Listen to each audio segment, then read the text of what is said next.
حضرت عبداللہ بن مبارک رحمۃ اللہ علیہ سیدنا امام اعظم ابو حنیفہ رحمۃ اللہ علیہ کے کبار شاگردوں میں سے ہیں۔ وہ فرماتے ہیں کہ میں حج بیت اللہ اور نبی کریم صلی اللہ علیہ وسلم کی قبر مبارک کی زیارت کی غرض سے نکلا۔ میں راستے پر جا رہا تھا کہ میں نے ایک سایہ دیکھا۔ جب غور کیا تو وہ ایک بوڑھیا تھی جس نے اون کے کپڑے زیب تن کیے ہوئے تھے۔ غالباً وہ راستہ بھٹک کر اپنے قافلے سے بچھڑ گئی تھی۔ سیدنا عبداللہ بن مبارک رحمۃ اللہ علیہ فرماتے ہیں کہ میں نے السلام علیکم ورحمۃ اللہ وبرکاتہ کہا تو خاتون بولی کہ سلام قولا من رب الرحیم، نہایت رحم والے رب کی طرف سے انہیں سلام فرمایا جائے گا۔ عبداللہ بن مبارک رحمۃ اللہ علیہ فرمانے لگے آپ یہاں کیا کر رہی ہیں؟ تو خاتون نے جواب دیا من یضلل اللہ فلا ہادی لہ، جسے اللہ بھٹکا دے اسے کوئی راہ پر لانے والا نہیں۔ مطلب یہ تھا کہ میں راستہ بھول گئی ہوں۔ عبداللہ بن مبارک رحمۃ اللہ علیہ فرمانے لگے آپ کہاں سے آ رہی ہیں؟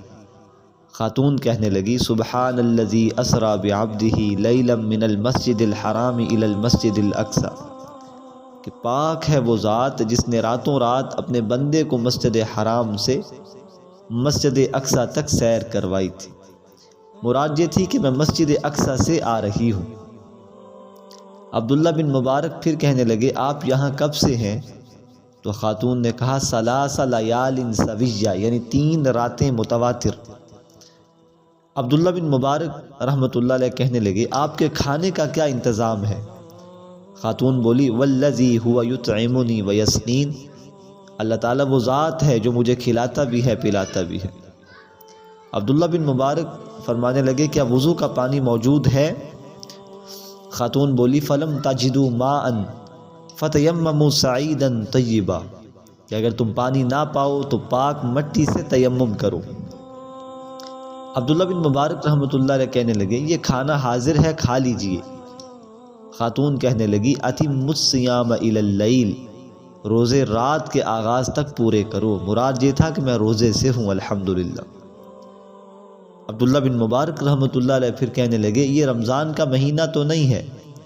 خاتون کہنے لگی ومن تطوع خیرا فإن اللہ شاکر علیم، اور جو نیکی کے طور پر خوشی سے روزہ رکھے تو بے شک اللہ تعالیٰ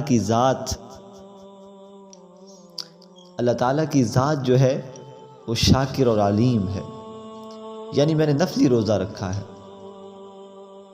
عبداللہ بن مبارک رحمۃ اللہ علیہ کہنے لگے لیکن سفر میں تو روزہ افطار کر لینے کی اجازت ہے۔ خاتون پھر بولی وَأَن تَصُومُوا خَيْرٌ لَكُمْ إِن كُنتُمْ تَعْلَمُونَ، اور اگر تم روزہ رکھو تو تمہارے لیے بہتر ہے اگر تم جان لو۔ عبداللہ بن مبارک رحمۃ اللہ علیہ کہنے لگے آپ میرے جیسے انداز میں بات کریں۔ خاتون کہنے لگی ما یلفظ من قول الا لدیہ رقیب عتید، وہ کوئی بات نہیں کرتا مگر یہ کہ اس کے پاس ایک مستعد نگہبان ضرور ہوتا ہے۔ یعنی چونکہ انسان کے کہے ہوئے الفاظ ہر لفظ کو ایک فرشتہ محفوظ کر لیتا ہے، اس لیے احتیاطاً میں قرآن کے الفاظ میں ہی بات کرتی ہوں۔ عبداللہ بن مبارک رحمۃ اللہ علیہ کہنے لگے کس قبیلے سے تعلق رکھتی ہیں؟ خاتون بولی ولا تقف ما لیس لک بہ علم ان السمع والبصر والفؤاد کل اولئک کان عنہ مسئولا۔ ترجمہ جو بات تمہیں معلوم نہ ہو اس کے در پہ نہ ہو، بے شک کان، آنکھ اور دل اس کی طرف سے جواب دہ ہے۔ یعنی جس معاملے کا تم سے کوئی تعلق نہیں اسے مت پوچھو یا گفتگو برائے گفتگو مت کرو۔ عبداللہ بن مبارک کہنے لگے مجھے معاف کر دیں، میں نے واقعتاً غلطی کی ہے۔ خاتون بولی لا تثریب علیکم اليوم یغفر اللہ لکم، آج تم پر کوئی ملامت نہیں، اللہ تمہیں بخش دے۔ عبداللہ بن مبارک کہنے لگے کہ آپ میری اونٹنی پر بیٹھ کر قافلہ سے جا ملنا پسند کریں گی؟ خاتون کہنے لگی وما تفعلوا من خیر یعلمہ اللہ، اور تم جو نیکی کرتے ہو اللہ اسے جان لیتا ہے۔ مطلب یہ تھا کہ میں جو ہے آپ مجھ سے یہ حسن سلوک کرنا چاہیں تو اللہ آپ کو اجر دے۔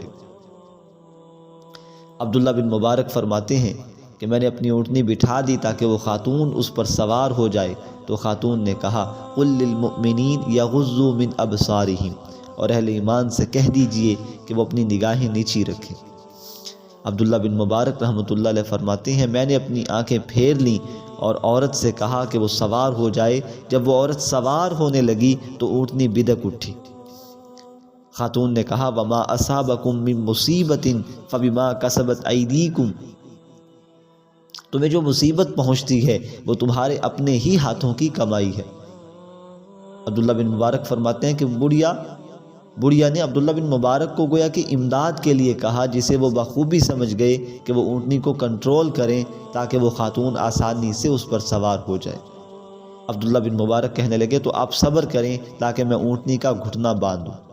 تو وہ خاتون حضرت عبداللہ بن مبارک کی ذہانت اور سمجھداری کی داد دیتے ہوئے کہنے لگی ففہمناہا سلیمان، ہم نے سلیمان کو وہ فیصلہ سمجھا دیا تھا، یعنی فہم و بصیرت عطا فرمائی، یعنی کہ آپ بہت سمجھدار ہیں اے عبداللہ بن مبارک۔ عبداللہ بن مبارک کہتے ہیں پھر میں نے اونٹنی کا پاؤں باندھا اور اس خاتون سے سوار ہونے کو کہا تو بوڑھی عورت نے سوار ہوتے ہوئے قرآن کی یہ دعا پڑھی سبحان الذی سخر لنا ھذا وما كنا له مقرنین وانا الی ربنا لمنقلبون۔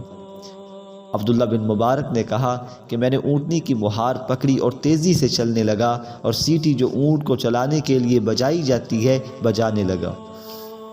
خاتون بولی واقصد فی مشیک واغضض من صوتک، اپنے چال چلن میں میانہ روی اختیار کرو اور اپنی آواز دھیمی رکھو۔ عبداللہ بن مبارک آہستہ آہستہ چلنے لگے اور شعر پڑھنے شروع کر دیے۔ خاتون کہنے لگی فَقْرَؤُوا مَا تَيَسَّرَ مِنَ الْقُرْآنِ، بس قرآن پڑھو، قرآن میں سے تمہیں جو آسان معلوم ہوتا۔ مطلب یہ تھا کہ شعر وغیرہ کی بجائے قرآن کی تلاوت زیادہ بہتر ہے۔ تو عبداللہ بن مبارک رحمۃ اللہ علیہ فرمانے لگے میں نے کہا تجھے بہت زیادہ بھلائی عطا کی گئی، تو وہ خاتون بولی وما یذکر الا اولو الالباب، اور نہیں نصیحت پکڑتے مگر عقل والے، یعنی آپ بھی بہت زیادہ ذہین اور سمجھدار ہیں۔ عبداللہ بن مبارک فرماتے ہیں کہ میں تھوڑا سا آگے چلا تو میں نے اس سے پوچھا کیا تیرا خامد ہے؟ تو خاتون کہنے لگی یا ایھا الذین آمنوا لا تسألوا عن اشیاء ان تبد لکم تسؤکم، اے ایمان والو ان اشیاء کے بارے میں سوال نہ کرو کہ اگر تم پر ظاہر کر دی جائیں تو تمہیں تکلیف ہو، یعنی اس کا خامد زندہ نہیں تھا۔ عبداللہ بن مبارک فرماتے ہیں کہ پھر میں خاموش ہو گیا یہاں تک کہ میں نے قافلے کو پا لیا، تو میں نے اس عورت سے کہا کہ یہی قافلہ ہے، تیرا قافلے میں کوئی ہے؟ تو خاتون بولی المال والبنون زینت الحیات الدنیا، مال اور اولاد یہ دنیاوی زندگی کی زینت ہے، یعنی قافلے میں میرے بیٹے اور مال موجود ہیں۔ عبداللہ بن مبارک فرماتے ہیں کہ مجھے معلوم ہو گیا کہ اس کے بیٹے ہیں، تو میں نے پوچھا کہ ان کی پہچان کیا ہے؟ خاتون کہنے لگی وعلامات وبالنجم هم یہتدون، اور کچھ اور نشانیاں اور ستاروں سے بھی راستہ معلوم کرتے ہیں، یعنی وہ قافلے کے رہبر اور رہنما ہیں، قافلے کو چلانے والے ہیں، راستہ دکھانے والے ہیں۔ عبداللہ بن مبارک فرماتے ہیں کہ میں نے عمارات اور خیموں کا ارادہ کیا اور میں نے کہا یہ خیمے ہیں، ان میں کون ہے؟ یعنی تیرے بیٹوں کے نام کیا ہیں تاکہ میں ان کو بلاؤں؟ تو خاتون کہنے لگی واتخذ اللہ ابراہیم خلیلا وکلم اللہ موسیٰ تکلیما یا یحییٰ خذ الکتاب بقوہ، اللہ نے ابراہیم کو دوست بنایا اور اللہ نے موسیٰ سے کلام کیا، اور اے یحییٰ کتاب کو قوت سے پکڑو، یعنی اس کے بیٹوں کے نام ابراہیم، موسیٰ اور یحییٰ ہے۔ عبداللہ بن مبارک فرماتے ہیں کہ میں نے آواز دی اے ابراہیم، اے موسیٰ اور اے یحییٰ، پھر چاند کی طرح خوبصورت جوان برآمد ہوئے۔ پھر جب ہم بیٹھ گئے تو بوڑھی عورت نے کہا فَبْعَثُوا أَحَدَكُمْ بِوَرِقِكُمْ هَٰذِهِ إِلَى الْمَدِينَةِ فَلْيَنظُرْ أَيُّهَا أَزْكَىٰ طَعَامًا فَلْيَأْتِكُمْ بِرِزْقٍ مِّنْهُ، اپنے میں سے ایک کو اپنا سکہ دے کر اس شہر بھیجو، اور اسے چاہیے کہ وہ دیکھے کہ کون سا کھانا زیادہ پاکیزہ ہے۔ یعنی بوڑھی عورت نے اپنے بیٹوں میں سے ایک کو بہترین کھانا لانے کا حکم دیا، تو ان میں سے ایک لڑکا گیا، اس نے کھانا خریدا اور وہ انہوں نے میرے سامنے پیش کیا۔